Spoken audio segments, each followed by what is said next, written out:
ಇನ್ನು ಖಿನ್ನತೆಯ ಕುರಿತಾಗಿ ಗುರುಗಳು ಸಾಕಷ್ಟು ಮಾಹಿತಿಯನ್ನ ನೀಡ್ತಾ ಬಂದಿದ್ದಾರೆ. ಇಂದು ಯಾವ ಯಾವ ಯೋಗಗಳಿಂದ ಖಿನ್ನತೆ ಉಂಟಾಗುತ್ತೆ ಹಾಗೂ ಅದಕ್ಕೆ ಪರಿಹಾರಗಳೇನು ಅನ್ನೋದನ್ನ ಗುರುಗಳು ತಿಳಿಸ್ತಾರೆ. ಗುರೂಜಿ ತಿಳಿಸಿ. ಖಂಡಿತ. ಸೊ ಈ ಖಿನ್ನತೆ ಯಾವ್ಯಾವ ಕಾರಣಗಳಿಂದ, ಯಾವ್ಯಾವ ಗ್ರಹಗಳ ಪ್ರಭಾವದಿಂದ ಹೇಗೆಲ್ಲ ಬರುತ್ತೆ ಅನ್ನೋದ್ರ ಬಗ್ಗೆ ತುಂಬ ಡಿಟೇಲ್ಡ್ ಆಗಿ ನಾವು ಅದ್ರ ಬಗ್ಗೆ ಮಾತನಾಡಿದ್ದೀವಿ ನಾವು.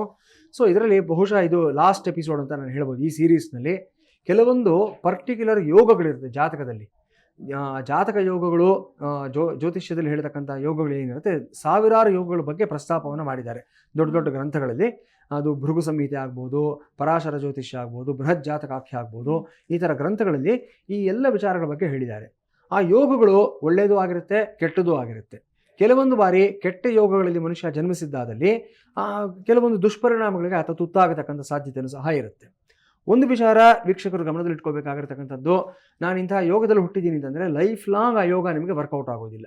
ಸೊ ಭಯ ಪಡಬೇಕಾಗಂಥ ಅವಶ್ಯಕತೆ ಇಲ್ಲ. ಒಂದು ವೇಳೆ ಈಗ ನಾನು ಹೇಳ್ತಕ್ಕಂಥ ಯೋಗಗಳೇನಿದೆ, ಈ ಯೋಗದಲ್ಲಿ ನೀವು ಹುಟ್ಟಿದ್ದೀರಾ ಅನ್ನೋದಾದರೆ ಜೀವನ ಪರ್ಯಂತ ಆ ಯೋಗ ನಿಮಗಿದ್ದೇ ಇರುತ್ತೆ. ಆದರೆ ಜೀವನ ಪರ್ಯಂತ ಯೋಗದ ಫಲ ನಿಮಗಿರೋದಿಲ್ಲ. ಸೊ ಗಾಬರಿ ಪಡಬೇಕಾದ ಅವಶ್ಯಕತೆ ಇಲ್ಲ. ಸೊ ಮೊದಲನೇದಾಗಿ ಕೇಮದ್ರುಮ ಯೋಗ ಅಂತ ಒಂದು ಯೋಗ. ಈ ಯೋಗ ಯಾವಾಗ ಫಾರ್ಮ್ ಆಗುತ್ತೆ, ಈ ಯೋಗದಿಂದ ಮನುಷ್ಯನಿಗೆ ಡಿಪ್ರೆಷನ್ಗೆ ಯಾವ ರೀತಿ ಕಾರಣ ಆಗುತ್ತೆ ಅನ್ನೋದ್ರ ಬಗ್ಗೆ ಇವಾಗ ತಿಳ್ಕೊಳ್ಳೋಣ ನಾವು. ಎಲ್ಲ ಯೋಗಗಳು ಅಷ್ಟೇ ಡಿಪ್ರೆಷನ್ಗೆ ಸಂಬಂಧಪಟ್ಟಿರ್ತಕ್ಕಂಥದ್ದು ಪ್ರಧಾನವಾಗಿ ಚಂದ್ರನ ಬೇಸಿಸ್ ಆಗೇ ಇರತಕ್ಕಂಥದ್ದು, ಚಂದ್ರನ ಆಧಾರಿತವಾಗಿರ್ತಕ್ಕಂಥದ್ದು.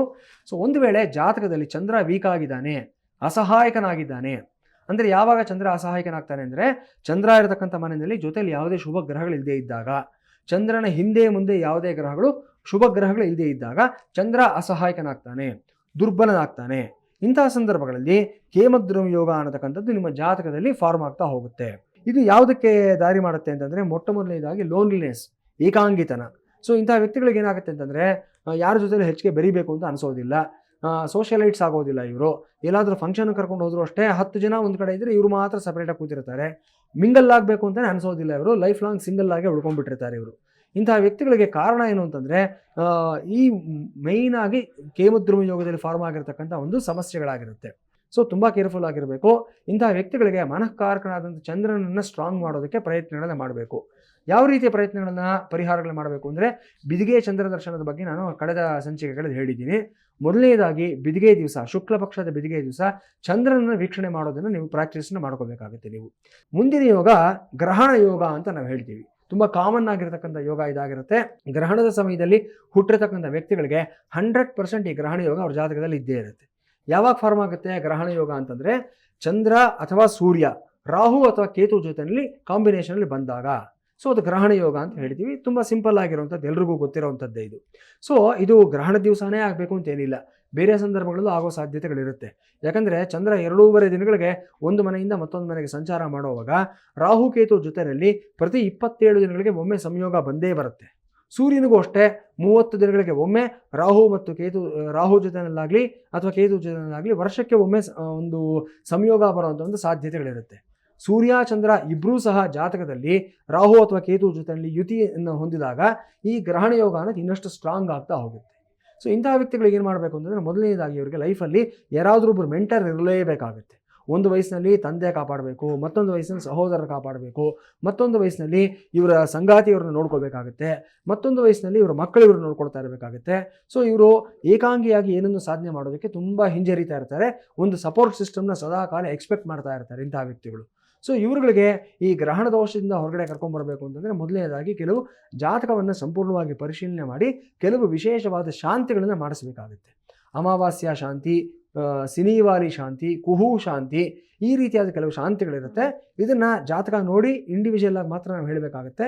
ಒಂದು ವೇಳೆ ಈ ಥರ ಯೋಗಗಳು ನಿಮ್ಮ ಜಾತಕದಲ್ಲಿ ಇದ್ದಾದಲ್ಲಿ ಸರಿಯಾದಂಥ ಜ್ಯೋತಿಷಿಗಳನ್ನು ನೀವು ಸಂಪರ್ಕಿಸಿ ಅವರ ಮಾರ್ಗದರ್ಶನ ತೆಗೆದುಕೊಂಡು ಪರಿಹಾರಗಳನ್ನು ಮಾಡಿಕೊಳ್ಳಿ, ಶುಭ ಫಲಿತಾಂಶವನ್ನು ಪಡ್ಕೊಳ್ತೀರಾ. ಡಿಪ್ರೆಷನ್ಗೆ ಕಾರಣವಾಗ್ತಕ್ಕಂಥ ಮತ್ತೊಂದು ಯೋಗ ಅಂದರೆ ಪಾಪಕರ್ತರಿ ಯೋಗ ಅಂತ ಹೇಳ್ತೀವಿ ನಾವು.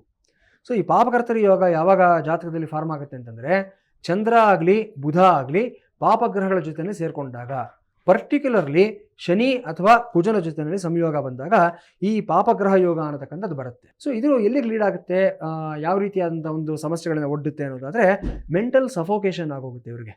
ಒಂದು ರೀತಿಯಲ್ಲಿ ಎಲ್ಲ ಇವ್ರ ಮೇಲೆ ಬಲವಂತವಾಗಿ ಹೇರಿಕೆ ಮಾಡಿಬಿಟ್ಟಿದ್ದಾರೇನೋ, ಒತ್ತಡಗಳು ಮೇಲಿಂದ ಮೇಲೆ ಬರ್ತಾ ಇದೆಯೇನೋ ಅನ್ನೋ ರೀತಿಯಾದಂಥ ಒಂದು ಭಾವನೆ ಇವ್ರಿಗೆ ಬಂದ್ಬಿಡುತ್ತೆ.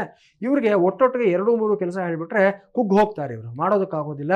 ಆ ಒಂದು ಕ್ರೈಸಿಸ್ಗೆ, ಆ ಒಂದು ಚೇಂಜಿಂಗ್ ಸಿಚುಯೇಷನ್ಗಳಿಗೆ ತಕ್ಕ ಹಾಗೆ ಇವರು ವರ್ತನೆ ಮಾಡೋದನ್ನ ಇವ್ರ ಕೈಲಿ ಆಗೋದಿಲ್ಲ.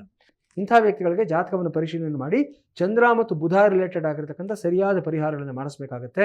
ಸೊ ಉತ್ತರಾಣಿ ಗಿಡವನ್ನು ಇವರು ಮನೆಯಲ್ಲಿ ಬೆಳೆಸ್ಕೊಳ್ಳೋದ್ರಿಂದ ಆಗಲಿ, ಅಥವಾ ಬುಧನ ಧ್ಯಾನ ಮಾಡ್ಕೊಳ್ಳೋದ್ರಿಂದ ಆಗಲಿ, ಬುಧ ಕವಚ ಹೇಳ್ಕೊಳ್ಳೋದ್ರಿಂದ ಉತ್ತರಾಣಿ ಗಿಡದ ರಸ ಬರುತ್ತೆ. ಈ ರಸವನ್ನು ಕರೆಕ್ಟ್ ಏಜ್ನಲ್ಲಿ ಇವರಿಗೆ ಕೊಡಬೇಕು.